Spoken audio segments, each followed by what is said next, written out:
Welcome back to an afternoon edition of Doggin It. I'm Molina Mike. I got Michael Panozzo with me here of Birds Digest, and we got the European coach himself, the man on top of the flame right now, Alex Lely. Alex, how are you, buddy? Yeah, all good. Yes, Yeah. I took the Facebook app off of my phone since a Well, week, and I can recommend it to everyone because it's like closing a closet. You know, yeah, there's probably therapeutic. something going on, but There's been a Well, little bit. we'll fill you in a little bit on what's going on, but the good news is that everything will probably be fine tomorrow, because when Jeremy Jones announces Mike Siegel, the entire narrative will completely shift to Team USA on Facebook. So you'll be off the hook. yeah. It felt, it feels like I don't know. I was talking to Mike before, and it's interesting dynamic that the most assertive reactions are coming from the US. Like Yeah, American pool fans yeah. and players, they're standing up for Federer the most. Like the movement is coming from Right. the US. Well, there's no doubt that, since being in the U.S., all year and being around whatever, Federer has really endeared himself to the U.S. pool community. I mean, they've really taken to Yeah. him and Christine, and they really love him. And he's just a good kid, and he's a great player. So I think that that's had a lot to do with it. But you're right. I noticed that too. That the predominant responses on behalf of Federer have come from fans in the U.S. Really When interesting. when me and Alex were talking about it, I said I don't think I ever recall a European or an Asian player that ever had this kind of regard with American fans that wasn't one of our own. And Alex had a pretty good reply to that. He said it was Efren. Efren Efren, was it? Yeah, 100% yeah, Efren. I mean, Efren was like, everybody. There's not a player wherever he goes in the world, or a fan wherever he goes in the world, that doesn't love Efren. But yeah, he was the one. He was exactly what I would say too, as being someone who came to the U.S. and immediately just, everybody just gravitated to him and really liked him. Yeah, good analogy. let's jump on into it, boys. Over the weekend, I think it was Saturday. Which, by the way, Matchroom or Alex or whoever decided that was the day, I appreciate it because I was out with my daughters and I had to spend the afternoon updating Facebook posts. But it was announced David's the last pick for Team Europe, number 5. Kind of a bit of a shock, kind of not, depending on where you're from. Alex alluded to it earlier. There's a lot of European fans that really understand the pick and from an Yeah. experience standpoint. And we really wanted to pick your brain, Alex, as to how you ended up deciding on the Spaniard. Yeah, well, I think there's two parts of the discussion. I think if we can keep it to one, that's good too. Yeah. Um, Kidding. So one is, why would I pick David over Gorst? Yeah, and the Yeah. other one is, why are people surprised after my last podcast with you guys? Maybe. Yeah. But yeah, so the thing is, with David and Federer, I've been going back and forth for a long time now. Uh, I had an assumption, a hope for certain players to qualify through the rankings, and then I had a very short list of potential wildcard players. Um, and in the end, I haven't chosen for a feeder with obviously very strong results, but for David with not so good results, but he'd be the one to bring in other values in the team. He has other strengths, other qualities that I, after further consideration, valued of more importance. So I'm going to jump right in and just ask you to clarify something, because it's something that fans talked about, and you referred to us having spoken in September, and at that time we talked about the likely situation that it would be Filler, Albin, and FSR on points. And when I asked you about other players for U.S. Open performance, including Mario, David, Alex, people like that, you said there's actual form, experience, fear factor, I couldn't pick one of them and leave the MVP of last 2 years out or leave Federer Gorst out. What changed? Well, my opinion changed. So this is not in regard to my pick for David, but for my expressing my thoughts at that time. And I Right. recall you guys thanking me for being so outspoken. And that's as volatile as I can be. And maybe I haven't watched it back, the podcast, so I don't know exactly what wording I used, but it was clear that my thoughts were going out to Federer. And then some things happened, some considerations came, and I reassessed. But I had been going back and forth between the two for a while. So tell us what those changes were. A couple of things. So I did talk with Emily, and we confirmed, we made it, or she confirmed with me to give preference to 9-ball, preference that it's about 9-ball. Yeah. It's not about the money list, but it's mainly about what you do in 9-ball on a 9-free table, preferably on their 9-ball ranking, which was a difficult case for Federer, but don't look at 10-ball, don't look at one pocket. Another thing is that,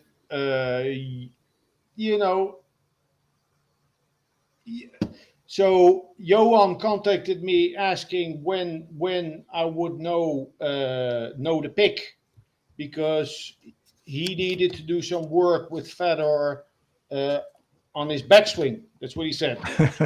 So I'm throwing this out in the open. That's not nice, but that's what happened after the US Open, after he lost that match against Tyler. Yeah. And I remember you asking me, Michael, is Federer's performance in the US Open, is that going to make a difference? Is it of importance? Everything has a little bit of value, but that got more value when I got that message from Johan. And then, were you offended by him contacting you about, like, assuming he was getting picked? Yeah. No. I interpreted it as they needed to plan. Okay. So him being on or off the team, they needed planning. Yeah. To get their get together done. Yeah. Okay. Well, no, but it just made me put things or reconsider things. Like it doesn't matter so much what you have done before. When you're under the gun and out there and under pressure, the form player can miss a shot and go downhill from there, and the out of form player, he can come in with a different mindset and grow into the tournament. So I wasn't planning on condemning Federer for losing that match against Tyler. He was under pressure, but everyone is under pressure. I just reconsidered, and I also thought I was thinking back about 2009, because for the people that don't know, like, I was captain in 2008. We won in Malta pretty convincingly. And then we played in Vegas in 2009. Right. And we had a team of 5 world champions. Right. Yeah, dream team, best team ever, and all that. Appleton was making his debut on the team.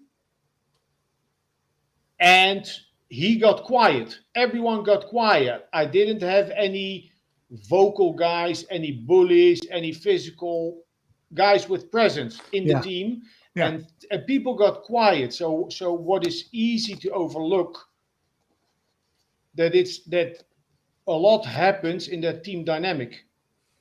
And it doesn't matter if you're favorite or underdog. Well, even if you're the favorite, a lot happens. Many things can happen, as happened in 2009, and the team got quiet. So one reason for me, and maybe I didn't put it in the characteristics when we spoke in September about what I wanted from a player, fear factor and all that. Yeah. I need vocal guys in the team. And David, that's what I saw last year. He won some big points in doubles and in singles. He's a very good doubles player. Yeah.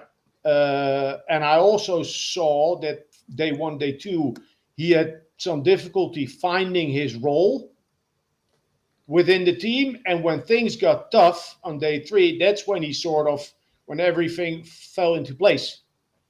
Then he became more present, more commanding, and he he was one of the leaders in the team. But you knew that before this all. I mean, nothing's changed between last year and this year in terms of what he did. Yeah. So that's why I've been going back and forth. And when we had that talk, okay, I didn't, I was overly enthusiastic then. But when I had the talk with you, I had friends texting me and they said, "Oh, I thought you wanted to pick David." There's like 3 people very close to me, and they know that I've been going back and forth. Yeah.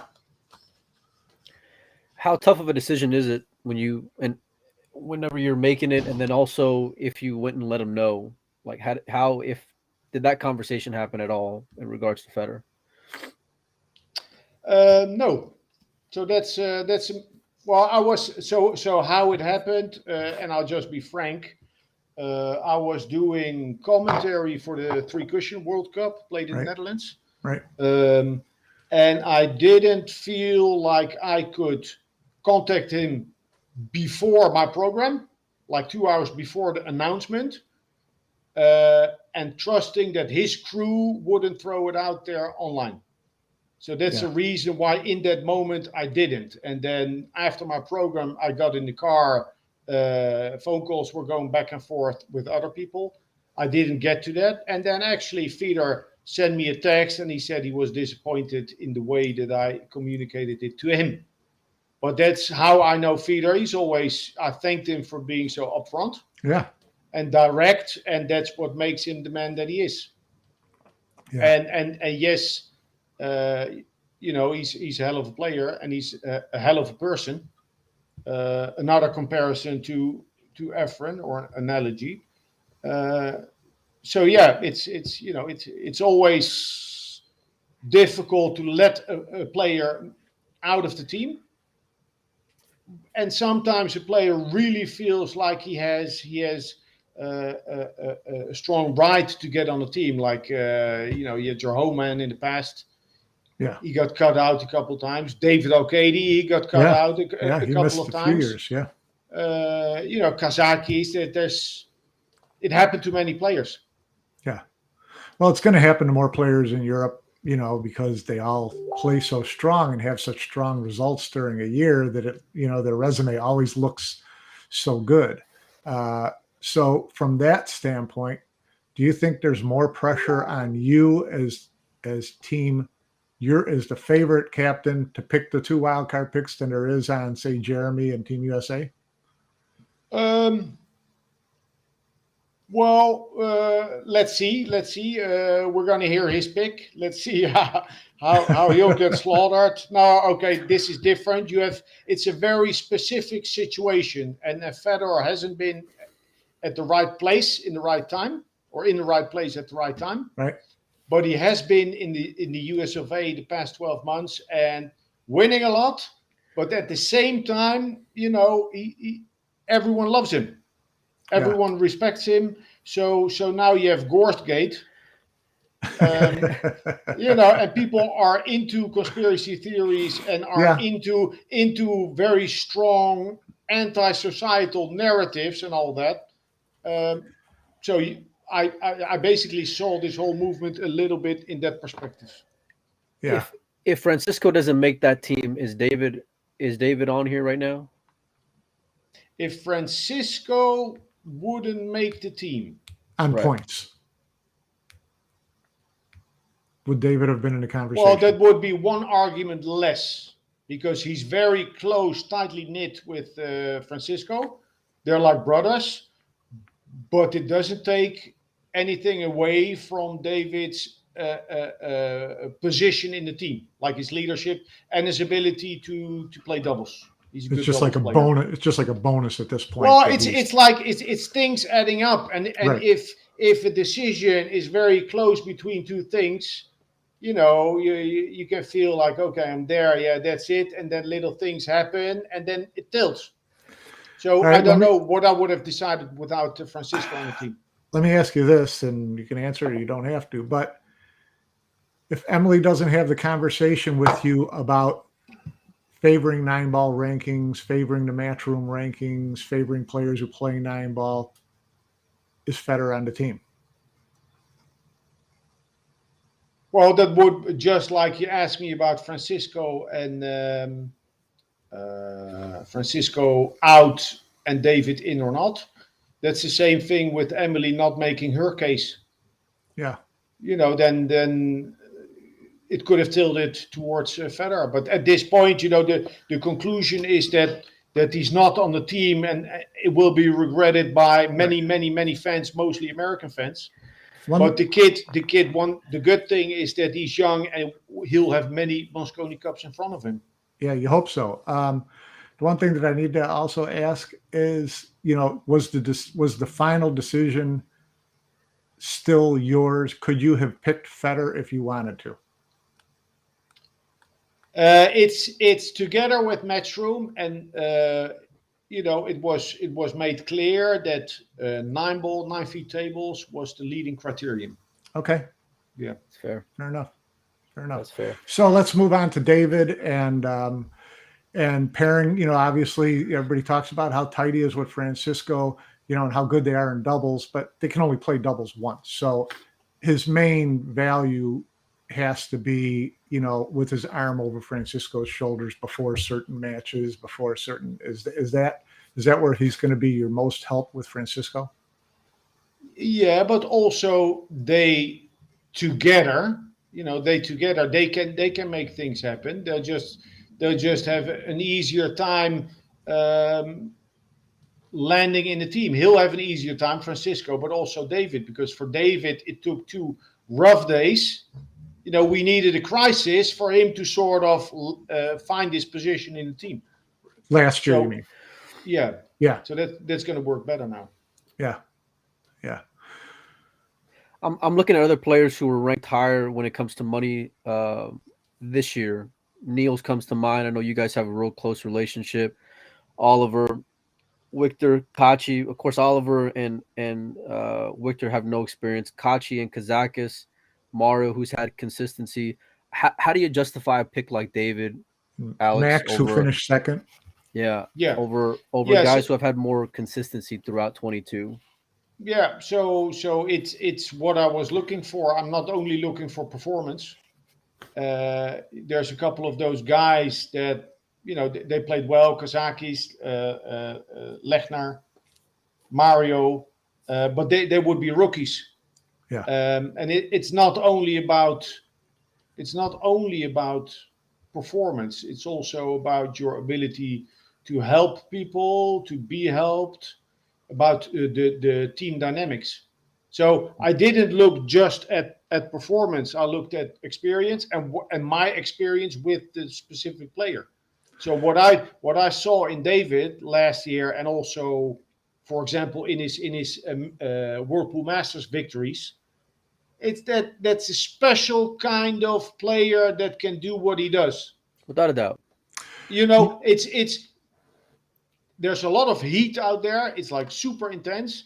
Yeah. And there are only few players that are able to come alive and really connect 100% their energy to the intensity. And that's what I saw in him. Yeah. So do you have kind of an unwritten rule in your head that you would not take 2 rookies unless they both made it by points? Is it too dangerous to take 2 rookies? No, I don't have a rule, but it could very well come down to that. Yeah. I don't have a little book with protocol. Right. But that would have been the easiest thing to argue against Max, the easiest thing to argue against Mario. Yeah, well, not so much with Alex because he has played a couple times, but yeah.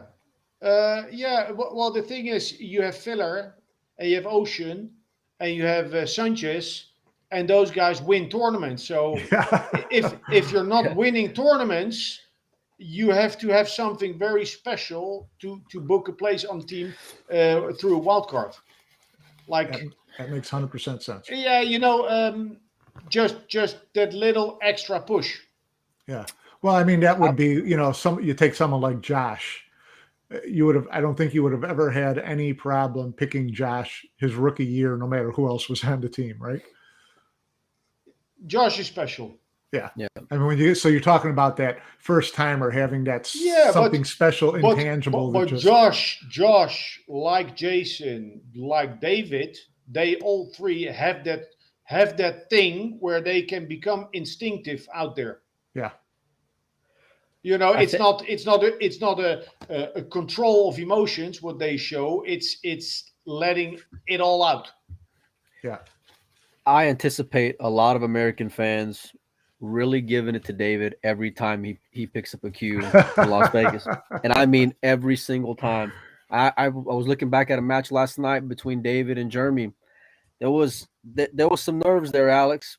And I don't think the pressure was or the needling was anything near what I expected to be this December. How do you think David will hold up? And is it fair for him to have to go and see all this talk online because of everyone's love for Federer?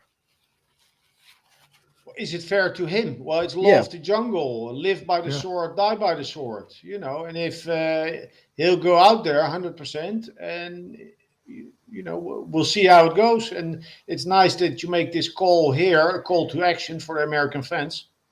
So, you know, just like stirred the pot, lit the fire. Yeah, sure, bring it on.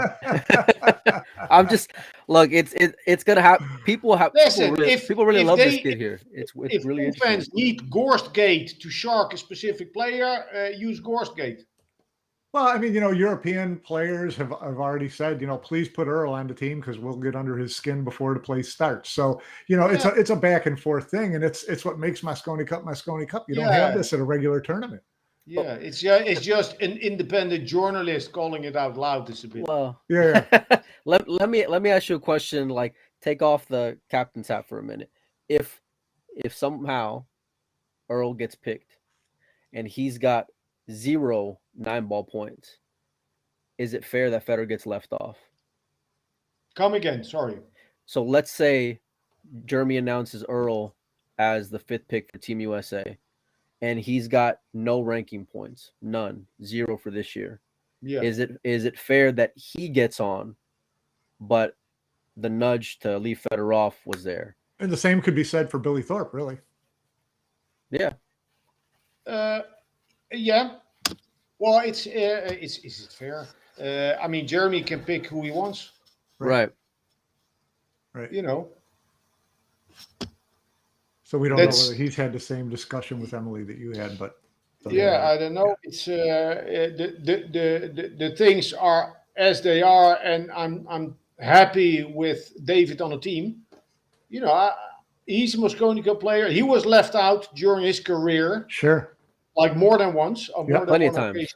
Yeah. Plenty of times. He's been overlooked many times. You know, I would have liked to not say no to Federer, but for now, it's how it is. And I'm sure when I'm going to be sitting on my couch in years to come, when I'm out of the whole thing, you know, I'll see him on the team. Yeah. How tough is the 5 players you got going into Bally's this December? How tough are they? well, that's up to them / us. Right. How tough are they? You know, they have a pedigree, but you have to, you know, we got to be ready. Yeah. We got to be sharp. It's and the thing is, I made the comparison to the guys to 2009 because then I had a team of five world champions. Yeah. But the 6 weeks before, they flew to Japan, US, Europe, China, USA. So by the time they got to Vegas, they were all worn out. So what's your plan with your team between now and Vegas? Well, they're pretty busy. Yeah. So not everyone on the team is going to be as busy. And with the ones that go home, I'll be spending some time. Directly or Facebook? Directly one, and online sessions the other one. Yeah. Okay. How much more at ease are you with Francisco, just given his U.S. Open run and really just his run in general in 22, but really putting the cherry on top, you know, recently? Yeah. How confident are you in his ability to handle that pressure and that big stage, and what I expect those fans to be like in a month from now? Well, how can you? Well, it's going to be a special occasion for him, but he's just kept on producing the whole year, and imagine that. So, he started winning the 9 ball at the Derby City in January, and he was winning before that, and he's kept on producing results. So if you're doing that, like if you're breaking through, often you'll see a player make a breakthrough. They have like 3 good tournaments in a row, and then it ebbs away. Maybe Right. 6 months later they come back. But what he has done is pretty special and particular. Like again and again and again, and expectancy builds and pressure builds, and he's been doing it. So he's grown accustomed to the pressure and expectancy, and of course it's also the challenge for him to not put it on himself. But there's nothing that compares to the Mosconi Cup, so it'll be a baptism of fire. What will you guys tell? What will you tell Francisco ahead of time about what to expect, knowing that you don't know, you'll never know until you get there and experience it. But what will be the main things you tell him ahead of time to prepare him? Well, I've played a Mosconi Cup, but Yep. but the other guys are more experienced. So it's not me, it's everyone.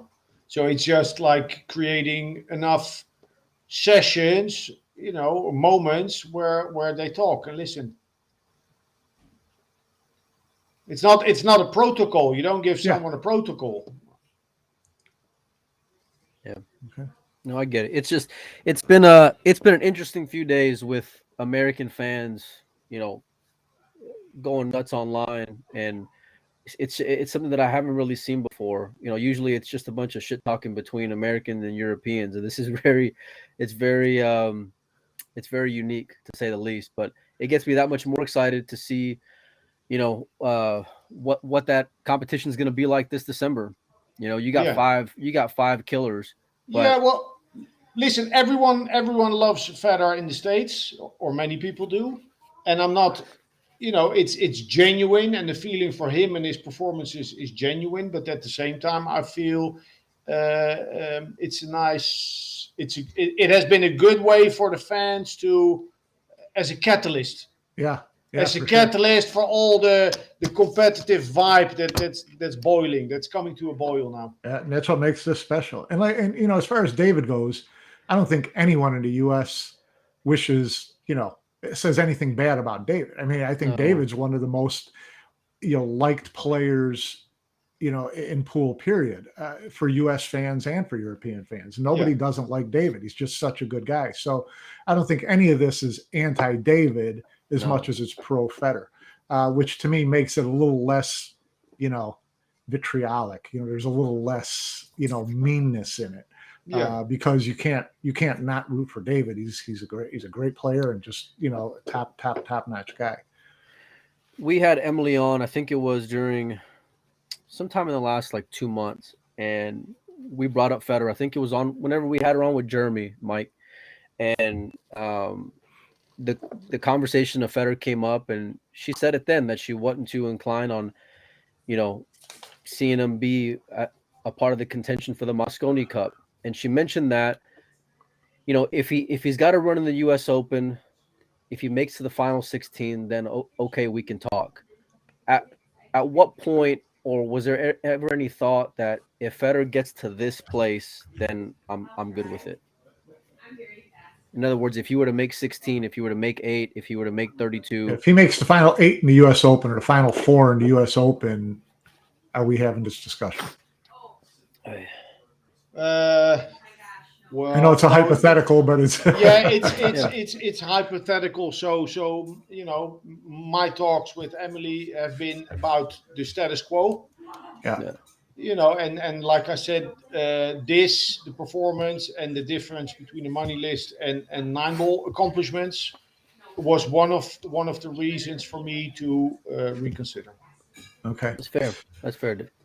So Go ahead, another question, someone I've been meaning to ask this, someone kind of brought it up.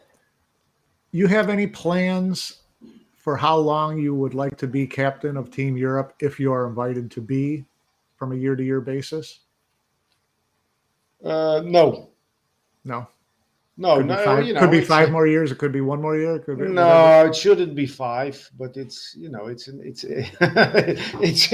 a nice gig, and it's nice to be in the mix. It's a nice gig. Yeah, well, it's nice. Yeah, but also to to be out there. Like I'm not on the commentary team anymore for Matchroom, which is totally fine. I do commentary on the same stuff back home. We enjoy the commentary, by the way. Yeah, and I think they have a great team. Yeah, I think Jeremy and Carl and the two Brits, I think that works really well. But it's just not, I also miss being there. I think when you're not captain, you will be top consideration for one of the commentator spots. I would think, because you do a terrific job. Everybody loves listening to you, bring good insight.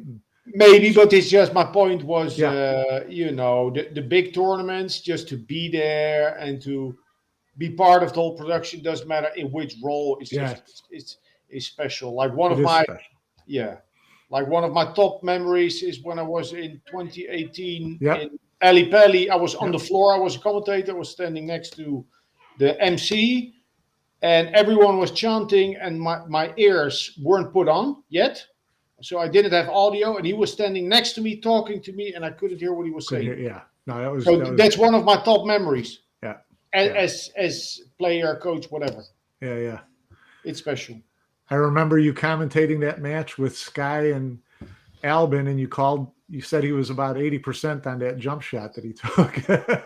On Hill. Yep. Yeah, you made it. Yeah, that was a good match. Yeah. No. Yeah, that's going to be interesting with the new break format in Mosconi Cup. Yeah. Well, let's hear your thoughts on it. Do you think it gives USA more of a chance versus your guys?